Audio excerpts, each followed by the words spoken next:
is Carol Schleif, Chief Market Strategist at BMO Private Wealth. Carol, welcome to NYSE Live. Thanks for having me. It's great to be here. So, expectations are high ahead of NVIDIA's latest earnings. What are you going to be on the lookout for when the numbers come out? I think partly it's do they meet expectations or do they exceed? And it's getting increasingly difficult given the size and the base effect that you've got going on there for them to exceed. But also, are their customers in good shape? What do they say about their future expectations? And particularly, what do they say about So, what answers will you be listening for most closely during CEO Jensen Huang's earnings call later today? I think it's answers to lots of that. I mean, it, and stepping out more broadly too, it's listening to the markets. The markets have a lot to adjust to this week because they're also listening for and looking for and watching what will go on with the PCE on Friday. So there's a lot for markets to deal with in a holiday week. And we also have to remember that volumes will be relatively light this week as well. All right. And Carol, outside of NVIDIA, what are some of your biggest takeaways from this earnings season?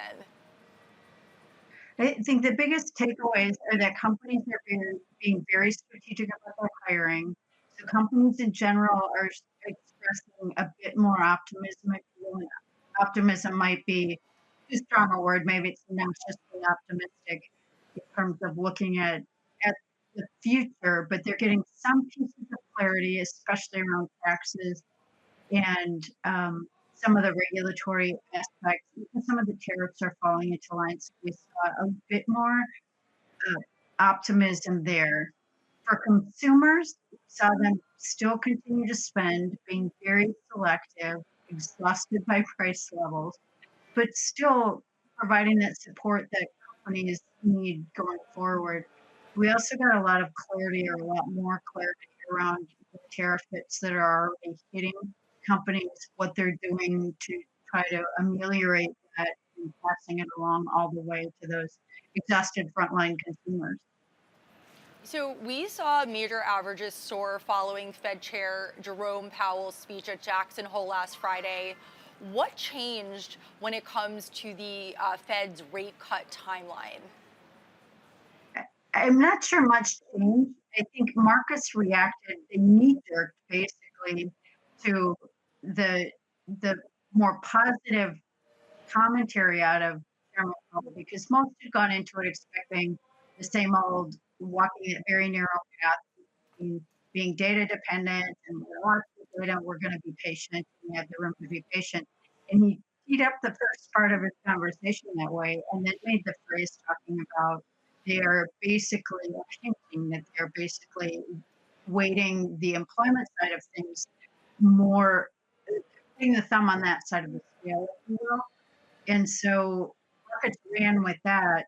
There was a lot of additional commentary in that talk that we looked at and listened to, specifically as Chair Powell was talking about, given the number of areas that policies are changing from trade, immigration, regulation, and taxation, that each of those areas has both positive and negative potential impacts, both on the short term and the long term, and on supply and demand.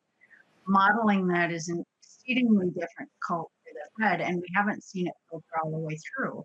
And so the Fed has a lot on its plate to watch, and markets knee jerking into that, assuming that rate cuts are starting and will continue, might have been a little bit premature.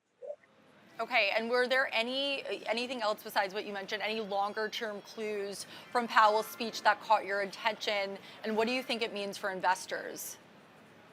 I think for investors, just the fact that he was trying to tee up to how to look at employment markets, is he was making the point that we've got a reduced supply, but we've also got a reduced demand. And he termed it a curious balance between the two. And so getting markets ready to absorb the fact that we may not see as many job openings regularly as we have in prior markets or prior years. And that'll still mean that the employment market is okay. So watching as consumers as investors watch those employment levels because, as we know, consumers are 70% of the US economy, so we need them to be employed so they can continue to spend. And Carol, last question. The Fed's preferred inflation gauge, the PCE price index, comes out on Friday morning. What are you anticipating from that? We're hoping it's basically in line with where expectations are. The PCE tends to be pretty hard baked by the time you get there. Hopefully, some commentary and digging into the numbers will give us more illustration, but we would expect the trends we've seen, for example, between CPI and PPI to continue where the manufacturers and the wholesalers are absorbing more of the cost increases, not passing it on. We'll also be looking at increases in wages and in some of the service sectors that are buried inside that number. Thank you, Carol Schleif, Chief Market Strategist at BMO Private Wealth. Thank you. Coming